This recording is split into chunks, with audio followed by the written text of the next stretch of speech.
você está no Bíblia, eu sou Miriam Bevilacqua, sou professora, escritora, pesquisadora em literatura. E hoje nós vamos falar de uma obra que cai muito em vestibular, né, que é muito importante dentro da trajetória da literatura brasileira. Eu estou falando desse livro muito pequenininho, né, que facinho de ler porque é pequeno, chamado A Tarde, de Olavo Bilac. Bem, eu sei que hoje em dia, né, muita gente não lê espontaneamente Bilac. Por quê? Porque acha que é uma obra uma obra difícil, de uma linguagem mais antiga, um palavreado muito erudito. Eu concordo, é exatamente isso, ele tem um palavreado bem erudito, palavras difíceis da gente ver no dia a dia, mas não é nenhum bicho de sete cabeças, dá para ler, dá para entender e principalmente também dá para gostar. Claro, não precisa ser de todos os poemas, mas pelo menos de alguns que vão lhe surpreender. É muito comum um livro de poema a gente não gostar de todos os poemas, mas a gente gosta daqueles que nos dizem alguma coisa, né, mais fortemente. Então, não tem nenhum poema longo, e sabe por quê? Por que que não tem? São sempre poemas de uma única página, porque todos os poemas deste livro são sonetos. Vamos lembrar o que é um soneto? Um soneto é um poema que só tem 4 estrofes, 4 pedacinhos. As 2 primeiras estrofes, elas têm sempre 4 versos, e as 2 últimas 3 versos. Então, gente, é fácil porque, quanto à forma, ele é um livro bem quadradinho, que obedece o modelo, todos os romances, todos os poemas, são poemas que são sonetos, por isso só tem 4 estrofes. E para entender o conteúdo dos poemas, nós precisamos antes entender quem foi o Olavo Bilac e em qual contexto ele viveu e ele também escreveu. Então, o Bilac tem um nome grande, né? Ele chama Olavo Braz Martins dos Guimarães Bilac. E ele nasceu e viveu, né, claro, no final do século XIX e comecinho ali do século XX. Então, gente, é natural que o vocabulário dele seja daquele tempo. Além disso, o Bilac, ele era um homem muito culto, mas muito culto.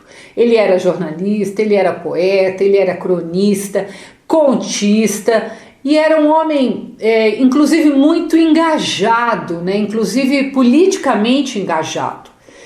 Junto com Machado de Assis e os outros escritores ali, amigos daquela época, ele fez parte do grupo, inclusive, que fundou a Academia Brasileira de Letras. Então, o Olavo Bilac, ele não era qualquer um, né? Ele era um nome importante das letras daquela época. E ele teve, inclusive, reconhecimento em vida. E ele foi chamado do príncipe dos poetas brasileiros. Olha que importante, né? E para completar, a letra do hino A Bandeira, se você não sabe, também é de autoria de Olavo Bilac. Então, por que eu estou dizendo tudo isso, né? Eu estou dizendo tudo isso porque você vai sim encontrar em alguns poemas palavras que você não vai entender o significado, que são palavras de uma linguagem erudita, de um homem muito preparado, muito estudado, como era Olavo Bilac. Mas, gente, nada que um bom dicionário não resolva. E se lhe serve de consolo, até eu mesma, com todas as minhas décadas, né, de leitura e de estudo, tive que recorrer ao dicionário algumas vezes para entender o significado de algumas palavras. É claro, é óbvio, né, que a gente entende pelo contexto, mas assim, tinha algumas palavras que eu ia buscar o dicionário, inclusive para ampliar o meu vocabulário, ter certeza do significado daquele termo. Então, dá para ler tranquilamente, você vai entender pelo contexto e se tiver qualquer dúvida, recorra ao dicionário. Bem, então você já sabe que A Tarde é um livro de poemas em forma de sonetos que usa uma linguagem erudita. E a que movimento esse livro pertence? Ele pertence ao parnasianismo. Aliás, o Olavo Bilac é o principal nome do parnasianismo. E aqui é a principal, acho que pedra no sapato da maioria dos estudantes que não entende o parnasianismo e como tudo aquilo que a gente não entende, a gente costuma dizer que a gente não gosta, né? Então vamos hoje, de uma vez por todas, né, entender de vez o que é o movimento parnasiano, né, o parnasianismo na nossa literatura. Para ficar mais fácil, você tem que saber que a palavra parnasianismo vem de Parnassus, que na mitologia grega era o nome de uma montanha, de um monte, onde morava o Apolo e as suas musas, ou seja, era o lugar onde moravam os artistas e a poesia. Então já é bonito, né? A inspiração já é bonita, né? O parnasianismo, então, nasce dessa vontade de glorificar a arte. E onde ele nasce? Ele nasce na França por volta de 1866, desculpa. Ele vai chegar no Brasil sempre um pouco depois, né, gente? Não tinha tanto comunicação assim naquela época. E o que acontece com o parnasianismo é que ele vai surgir junto, depois do romantismo, ele vai surgir junto com o realismo e o naturalismo. Então o parnasianismo ele fica assim meio de lado, porque, lógico, o realismo vai dominar, né, as letras naquela parte. Então, o que diz o parnasianismo? Ele diz que tem que ter preocupação com a forma, que tem que ter uma linguagem culta, erudita, que tem que buscar a perfeição na escrita, tá? Tem usar rimas raras, inclusive, tá? Outra coisa que eles dizem é que você não pode ficar sentimentaloide, você não pode ter sentimentalismo, você não vai tentar sempre ser o mais impessoal possível nos seus poemas. Você nunca vai ver um poeta parnasiano morrer de amor. Isso é do romantismo, não é do parnasianismo, né? Então, o poeta parnasiano tinha uma distância, ele se colocava à distância daquele texto. Era muito mais um trabalho de construção milimétrica mesmo do texto do que de inspiração. Então, a gente não pode esquecer que o parnasianismo vem depois do romantismo e ele vem se opondo ao romantismo, né? Justamente por não aceitar aquela espontaneidade, aquele sentimentalismo que havia no romantismo. Então isso é importante para você se situar, para você entender o contexto em que nasce o parnasianismo. Outra coisa que você tem de saber é que não existe texto em prosa, texto corrido que seja parnasiano. Todo texto parnasiano é um poema, né? E como sempre eles usam soneto, você sabe que são poemas curtos. Então, agora vamos voltar ao livro, né? A Tarde do Olavo Bilac. Se Olavo Bilac é considerado o principal poeta parnasiano da literatura brasileira, o seu livro, Tarde, é considerado a sua principal obra. Por quê? Porque é uma obra da fase mais madura do Bilac. Ele foi lançado, inclusive, um pouco depois, né? Não é muito depois, mas um pouco depois da morte do Bilac, né? Ele tinha lá, se não me engano, são 98 poemas, né? E todos sonetos, como eu já disse antes, E eles foram escritos, né, foram os últimos escritos do Bilac e nos quais ele vinha trabalhando há bastante tempo, que era inclusive uma coisa do parnasianismo, trabalhar muito em cima de um texto antes dele estar pronto. Então, o grande tema do livro Tarde é a proximidade da velhice, né? A proximidade da tarde é a proximidade do crepúsculo, por isso que ele se chama tarde, né? Como se a vida ela já estivesse se encaminhando para um anoitecer, para uma morte, né? Que ninguém vai escapar, nem o próprio Bilac, né? Então, eles vão ser sempre poemas mais nostálgicos, mais reflexivos, quase que um balanço de vida, né? Vai ter temas diversos, ele vai falar da pátria, ele vai falar dos grandes acontecimentos da história brasileira, vai falar muito dessa coisa do crepúsculo, né, da queda, mas também vai falar do amor de uma forma mais distante e da beleza feminina. Logo no início tem a epígrafe, que está em italiano, acho que vocês não conseguem ver, mas ela está em italiano e é um texto do Dante Alighieri. E é um texto em que o Dante Alighieri, ele compara a nossa existência a um arco que tem um movimento ascendente e depois um movimento descendente. Então, o tempo todo o livro está preocupado justamente com essa chegada do crepúsculo, com a chegada da velhice. Claro, eu não consigo analisar aqui todos os poemas, mas eu vou pegar 2 de exemplo e você deve ler e analisar os outros tomando por base tudo que eu falei, que aí fica muito fácil. Então vamos lá?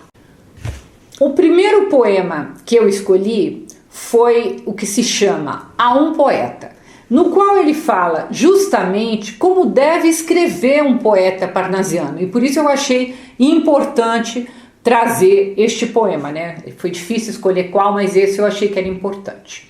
O poema diz assim: longe do estéril turbilhão da rua, Beneditino escreve, no aconchego do claustro, na paciência e no sossego.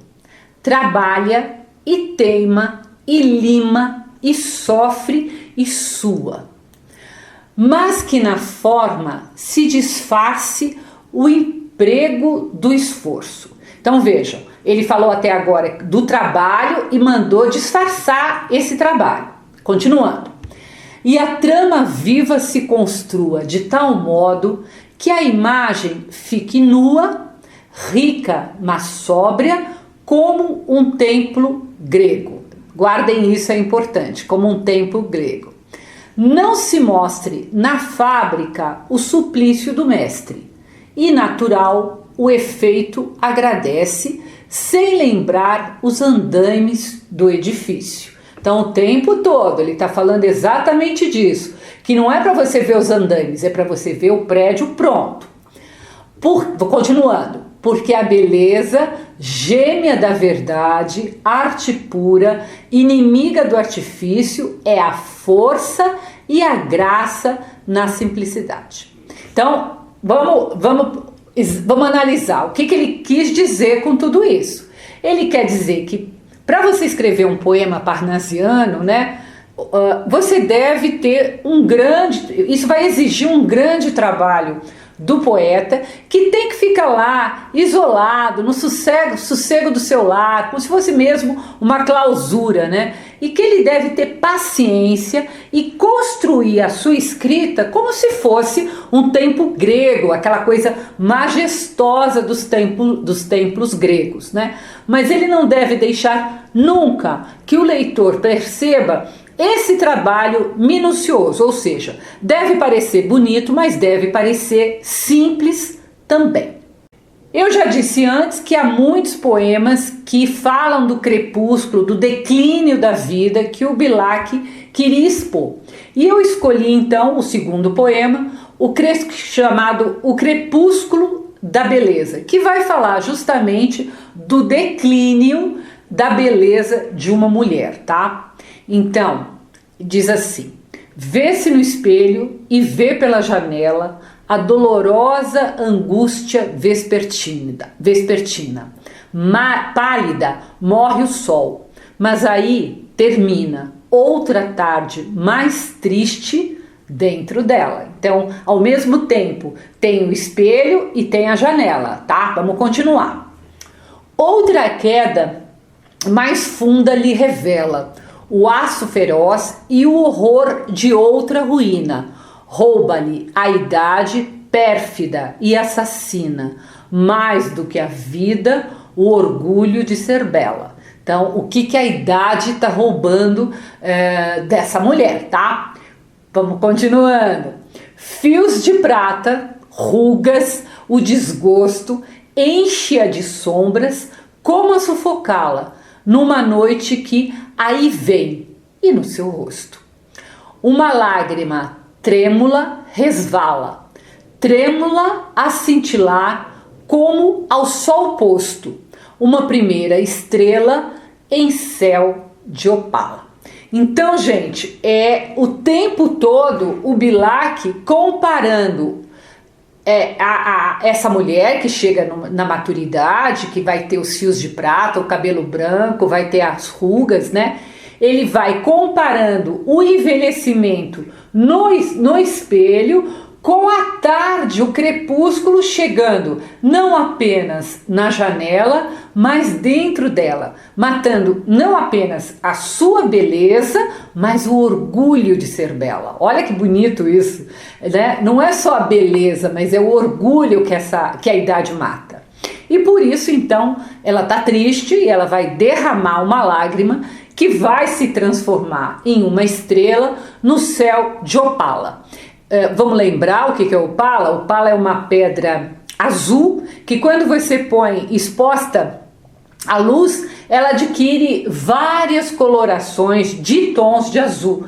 Por isso o poeta escolheu, né, justamente essa pedra que é tão bonita e que dá tantas nuances, né, a ideia dessa lágrima que varia de mulher para mulher e que dá tantas nuances para cada indivíduo. Então, para você fazer uma boa prova, ou se você não vai fazer prova, para você entender o livro Tarde, de Olavo Bilac, você tem de lembrar sempre que é um livro do movimento parnassiano, que fala do momento da tarde, que é o crepúsculo da vida, né? Quando a vida começa seu movimento descendente, né? Em direção à velhice, em direção à morte. Quanto à forma, são poemas que obedecem uma forma fixa, são sempre sonetos e muito bem trabalhados com um vocabulário culto, né? E rimas ricas, né? A gente chama aquelas rimas que não é solidão com coração, né, que todo mundo rima, não, são aquelas rimas que a gente não espera, aquelas rimas originais, isto é uma rima rica. Bem, eu acho que é isso, não é difícil, eu acho que dá para gabaritar se cair tarde no seu vestibular. Se você quiser ler a resenha, ela está no meu site www.miriambevilacqua.com.br. Não deixe de se inscrever aqui no canal, isso é importante. Como é importante também você dar seu like para o robozinho do YouTube entender que a gente faz um conteúdo relevante, tá bom? Até o próximo post.